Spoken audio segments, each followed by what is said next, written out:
Hello everyone, Moni's ফ্যামিলিতে তোমাদের সকলকে অনেক অনেক স্বাগত জানিয়ে আজকের ব্লগটা এখান থেকে শুরু করছি। আশা করি তোমরা সবাই খুব ভালো আছো, আমরাও খুব ভালো আছি। আজকে তোমাদের সাথে মনসা পুজোর ব্লগটা শেয়ার করব, তো তোমরা ব্লগটা দেখতে থাকো আর সাথে থাকো। প্লিট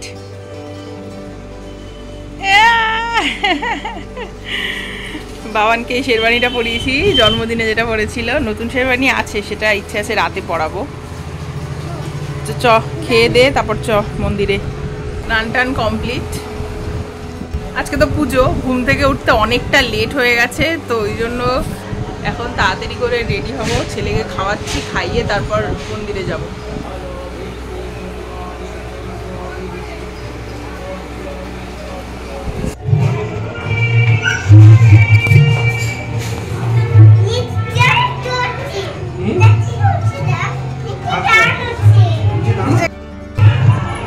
রেডি হয়ে গেছি, এবার যাচ্ছি, নিচে নামছি। অনেকটা লেট হয়ে গেল, ছেলেকে খাইয়ে টাইয়ে সমস্ত কিছু করে তারপর যাচ্ছি, ওই জন্য লেট। এই শাড়িটা পরেছি, এই জামদানি শাড়িটা অমিত আমাকে বিয়ের আগে গিফট করেছিল পুজোর সময়, তো সেই শাড়িটাই পরলাম। ভীষণই কমফোর্টেবল আর খুবই হালকা শাড়িটা। আর অমিতকে বললাম এখানে সিঁড়ি দিয়ে নামার সময় আমার কটা ভালো ছবি বা ভিডিও তুলে দাও। ও একটাও ভালো করে তুলতে পারলো না।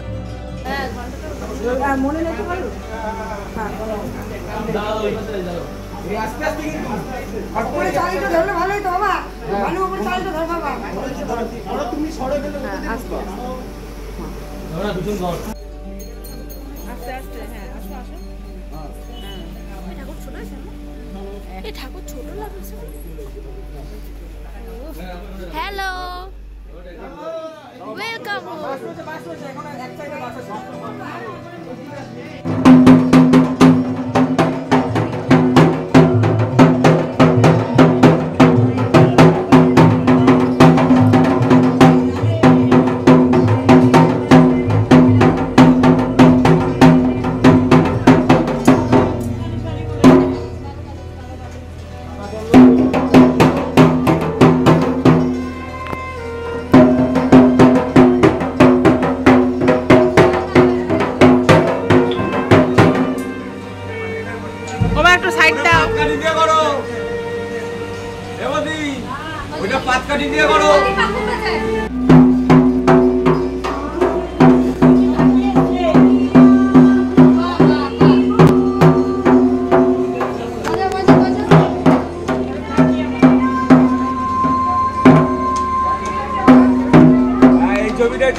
প্রমাণ করতে পারবে যে আমার শ্বশুর বাড়ি এসে কাজ করেছে।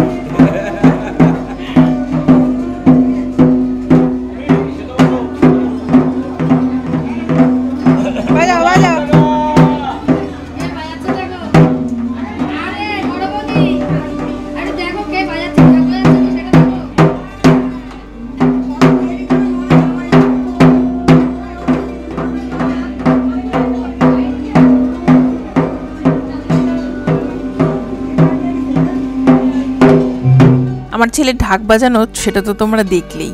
ও ঢাক বাজাতে ভীষণ ভালোবাসে। ঢাকটা গতকাল আনা হয়েছে, সেই থেকেই যখনই সুযোগ পাচ্ছে একটু করে বাজিয়ে নিচ্ছে। আমাদের বাড়ির পুজোটা একটু লেট করেই শুরু হয়, মোটামুটি 2-2:30 নাগাদ পুজোটা শুরু হয়। পুজোর সব জোগাড় কমপ্লিট, এবার ঠাকুর মশাই এসে গেছে, পুজোয় বসবেন।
যবে থেকে সাজগোজটা বুঝি তবে থেকেই এই পুজোর দিনে আমি শাড়ি পরি, আর আমার সাথে সাথে আমার বোনরাও শাড়ি পরা শিখে গেছে।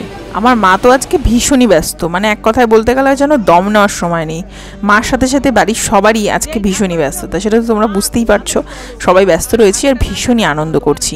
ছোটোবেলা থেকে দেখে আসছি, মানে যবে থেকে জ্ঞান হয়েছে তবে থেকেই বুঝতে পারি যে পুজোর আনন্দটা বাড়িতে কী। আর সত্যি কথা বলতে পুজোটা কিন্তু আজ থেকে হচ্ছে না, সে আমার দাদুর আমল থেকে হয়ে আসছে। পুজো শুরু হয়ে গেছে বেশ অনেকক্ষণ হলো, আর এবছর যেহেতু আমি কোনো পুজোর কাজ করব না, ধরবো না, তো সেই জন্য আমি খাওয়া দাওয়া করে নিলাম। আমি আর অমিত খেয়ে নিলাম, আর ছেলে যেহেতু একটু লেট করে খেয়েছে সেজন্য ওকে এখনও খাওয়াইনি। তবে এবার গিয়ে ওকে খাইয়ে দেবো আর ড্রেসটাও চেঞ্জ করে দেবো। অনেকক্ষণ ধরে শেরওয়ানিটা পরে রয়েছে, একটা নতুন জামা পরিয়ে দেবো। জামাটা ছোটো কাকি দিয়েছে তো সেটাই পরিয়ে দিলাম। অনেক কষ্টে ঘরে নিয়ে এসেছি, আমার কাছে তো কিছুতেই আসবে না, মানে ওখানে ছেড়ে কাউকে আসবেই না।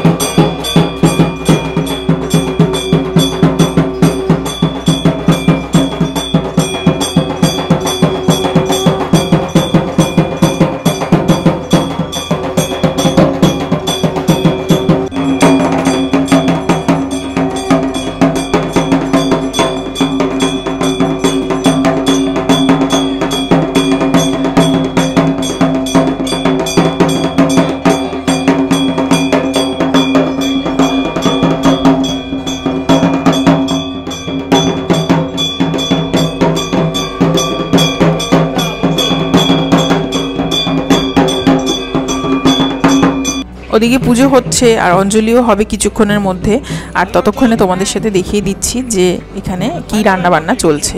এখানে এখন চলছে রাতের প্রিপারেশন, রাতে যা যা প্রসাদ হবে ঠাকুরের দেওয়ার জন্য, মানে সবাই খাবে আর কি, তো সেটার জন্যই আর কি এখন প্রিপারেশন চলছে। আর লুচি হবে আজকে, মানে এবছর লুচি হবে, অনেক বছর পর লুচি হলো। সাধারণত আমাদের পোলাও, আলুর দম এই সমস্ত হয়ে থাকে, কিন্তু এবার একটু চেঞ্জ হয়েছে, এবছর লুচি হচ্ছে।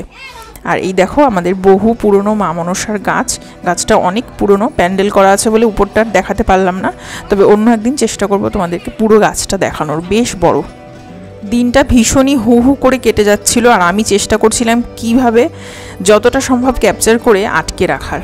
সত্যি আমাদের যুগে কিন্তু এই একটা সুবিধা হয়েছে, আমরা চাইলেই ব্লগ আকারে সমস্ত কিছু আটকে রাখতে পারি আমাদের এই ছোট্ট মোবাইলে। আর এক কথায় বলতে গেলে এই ফোনটা ছাড়া কিন্তু সত্যি আমরা যেন অসম্পূর্ণ।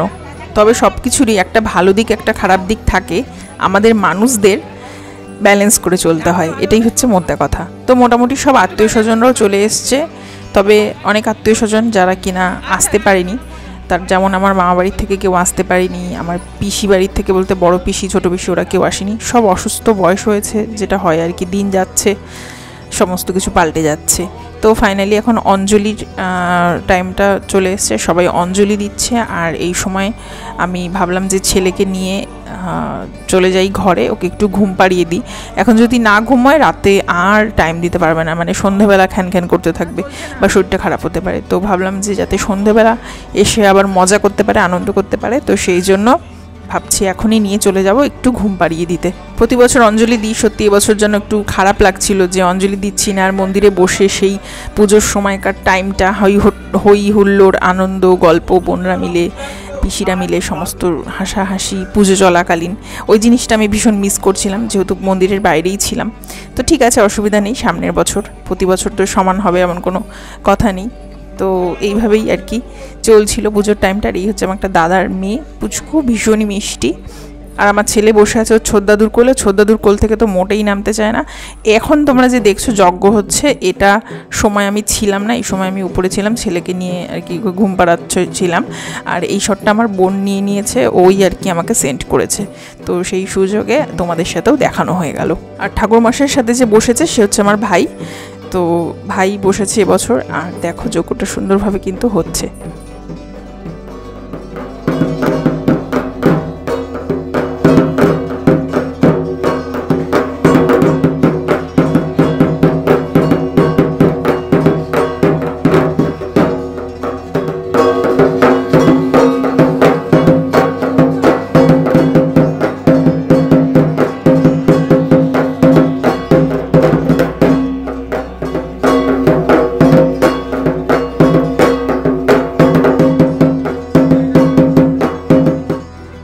এখন হচ্ছে সন্ধ্যাবেলা, বেশ অনেকটা টাইম রেস্ট করার পর ছেলেও মোটামুটি বেশ অনেকটা সময় ঘুমোলো, মোটামুটি 2-3 ঘন্টা মতো। সন্ধ্যাবেলা সমস্ত পাড়া প্রতিবেশী আত্মীয় স্বজন যারা কিনা দিনের দিন আসে বা চলেও যায়, তো সবাই এসছে, সবাই আসছে যাচ্ছে, খুব ভালো লাগছিল, যেটা হয় প্রতি বছর। আর এই বছরের মেনুটা দেখো, মিষ্টির দিক থেকে হয়েছিল বোঁদে, রসগোল্লা, আর এদিকে ছিল লুচি, ছোলার ডাল, তার সাথে আলুর দম। এই ছিল হচ্ছে আমাদের এবারের খাওয়া দাওয়া, তার সাথে কফি ছিল স্টলে। তো সব মিলিয়ে মিশিয়ে খুব ভালো ছিল। আর গরমটা এত পড়েছিল যে ভাবলাম বাবানকে পাঞ্জাবিটা পরাই, কিন্তু আলটিমেটলি আর পরাতে পারিনি, এমনি একটা শার্ট আর প্যান্ট পরিয়ে দিয়েছি। আর এখন ঢাক বাজাচ্ছে আমার সূর্য ভাই।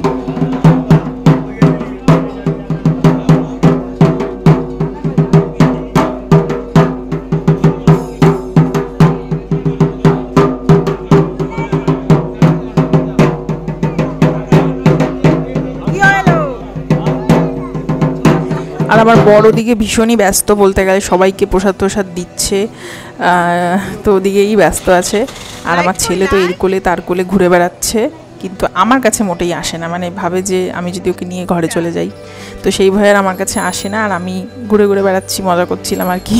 আমার ফ্রেন্ডসদের বলেছি, কিন্তু জানি না সবাই আসতে পারবে কি না। তো আলটিমেটলি 2জন বান্ধবী এসেছিল, আর বাকিরা কেউ আসতে পারেনি। এখন সবাই কি ব্যস্ত, দেখা যাক পরে যদি আসে।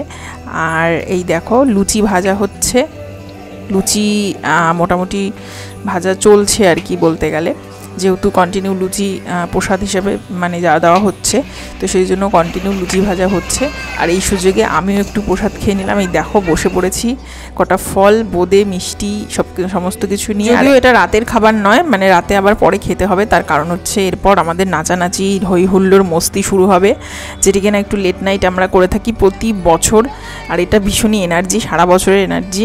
তো চলো ব্লগটা আজকের মতো এখানে শেষ করছি। সবাই ভালো থেকো, সুস্থ থেকো, আর সচেতন থেকো। আজকের মতো টাটা।